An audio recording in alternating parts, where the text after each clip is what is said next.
How's it going, guys? So back with another video. Today I'm going to be going into the fuel system, and this is going to be a part 1 of 3. Today's going to be just fuel injectors. So been having issues with the car again, not starting. Now I've done all the diagnostic work that I can do. I get a crank no start, but if I spray brake cleaner into the intake, I get a complete start, and she runs just fine, and she can continue running forever after I spray brake cleaner in the intake. So I know it's a fuel system delivery issue. So I have the fuel injectors today. I should be getting the new fuel pump, and I should be getting new fuel filter as well. And I'll do those in a separate part. I'm getting ahead of my words, my brain's thinking. But yeah, so I'm gonna go ahead, I'm gonna get you guys set up, and we're gonna dive into how to replace your 944 and 924's fuel injectors. Alright guys, so we're going to go ahead and get started here. I put towels down to try to catch fuel if any fuel spills. I've already depressurized the system as far as I'm aware, so any residual pressure should be out of the system because she wasn't starting to begin with, was getting no fuel to the fuel rail unless the car was already started. So I just sat there and cranked the key. I removed the DME relay, and then started her with that, and no issue there. So I've never done this. I'm following a guide and a few forums online, so we're gonna find out together while we do this. So I'm gonna start taking things apart, and I'll probably speed this up so you guys can see it, and I'll stop it if I find anything new.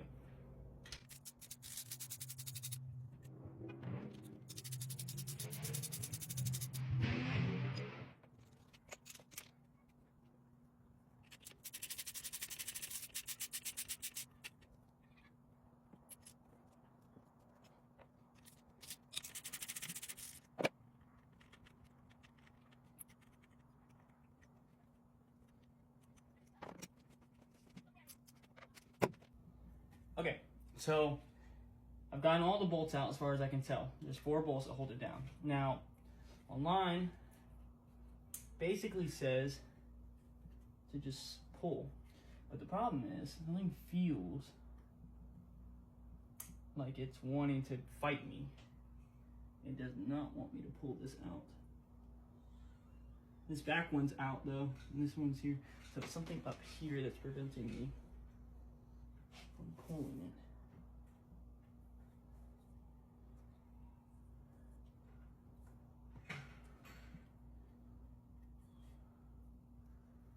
I'm gonna get my face away from it in case it does. Oh, okay. Well, we got it out. I'm gonna set this here, and then I'm gonna bring you over so you can see it, because these, I am very much certain, are the OEM injectors that was put in this car when it was first built. All right, so now we can see what we're working with. You can see sort of the fuel rail system here. We have 1, 2, 3, 4 fuel injectors, and you can see from this angle, when I get them fully out, I'll show them to you more up close. But the next thing we're gonna do is I'm gonna go through and just disconnect all the electrical connectors, pull them off. They're held in by these little clips right around here. You want to make sure you know the orientation that you took them out with. So I'm going to use my phone, take some pictures really quick, and then I will pull the rest of them out, and we'll go from there. All right, guys. So I had to step away for a second and figure something out. So the fuel rail still had enough pressure in it to basically stop me from pulling the injector straight off. So what I did is I took the, there's a service port that sits like right here where the water bottle is. So I took that off to see if I could maybe relieve the pressure. A little ball came out that was inside of it, and I'm not going to lose it, so I have it right here like this. I took that off. I'm going to see whether or not this allows me to get the fuel injector completely off. There is some gas, like some fuel coming out. If I like tilt it a certain way, fuel starts filling up the little water bottle. So I don't really care if you lose a little bit of gas, and I'm gonna have to put gas in it anyways.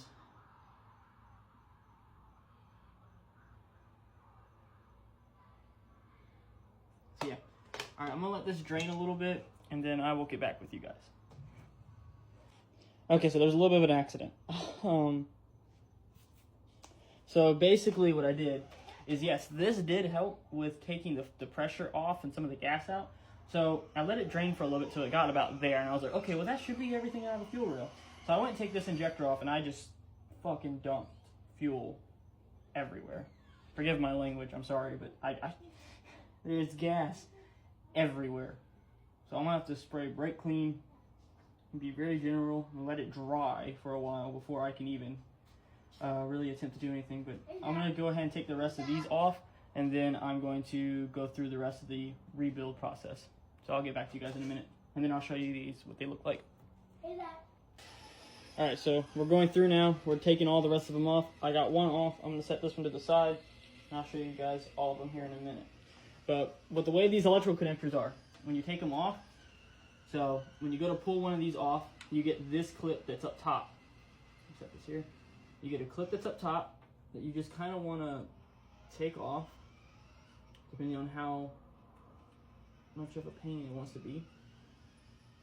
And then you don't want to lose these. You want to put them somewhere safe. I've been putting mine on top of the battery, get this closest little point. And then, just like that, it comes off. Then you want to take a pick or something. There's these little metal tabs under here. You just want to gently pull it all the way around. Once it gets loose, looks like this. Take that, set it to the side, and you can disconnect the injector. And then you repeat. And that's about it. So I'm gonna go ahead and get the last two off, and then I'll show them to you guys. All right, guys. So these are what we pulled out. You can see the other ones back there in the distance. I'm gonna work on those in a minute. I'll show you them. But this is what we have. So this is one of the injectors. This came out of cylinder number 1. This is 36 years old. More than likely, just by the discoloration, the part number as well, being a original part number for the car, and the style itself with the seals and plastic bits as well, feels like all the other plastic bits I've pulled off the car. And we have our single pencil here. See that? So this is one of them. Then we have another one. Same style, same kind of thing. And just slight difference though, right?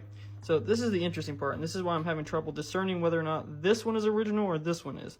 I have a feeling this one might be a replacement from some time, because look at the cap on this one. Look at the guy's top hat, and look at that top hat.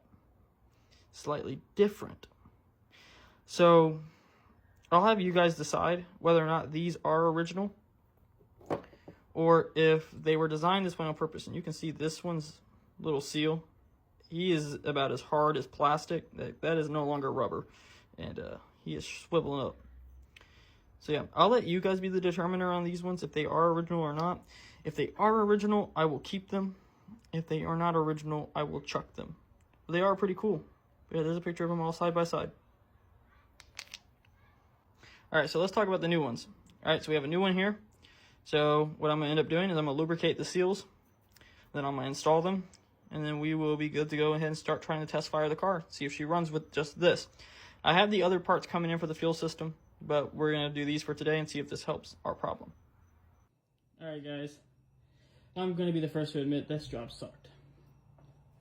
Okay, so we got everything reinstalled. Now the issue came down to which way to install the new injectors.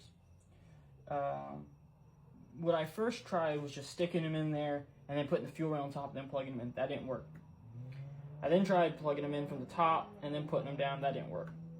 So I came up with a compromise. I pulled this up, I stuck them in, I put everything together, the electrical connector and the C-clips as well, and then I shoved them down in there. And then as I was tightening them, I went through and I pushed down a little bit more on each one. And these ones, can't really rock them either, can't really move them, you can't really adjust them. On the old ones, I could actually sit here and turn the injector nozzle, or the injector itself. I could actually sit here and turn it while it was inside the engine. So I'm pretty sure that that was no bueno. So yeah, we got this one, and this one installed. Reconnected these two bolts that I took out for no reason, because I'm smart. And yeah, so what I'm gonna do now is I'm gonna plug the DME relay back in, reconnect the battery terminal, and then see if she'll start from there. Alright guys, so we're back in the garage now. I just got back from a test drive after putting the new fuel injectors in. When I put the new fuel injectors in, I made sure there was no leaks. I was wrong. There was a leak when I first turned the key to on to start pressurizing the system. The service port I had not put on all the way. I thought I did, but I didn't.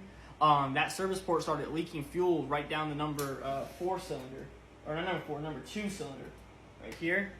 Right on the very front cylinder, number 2, started leaking because the way this engine is set up, it goes 1, 3, 4, 2.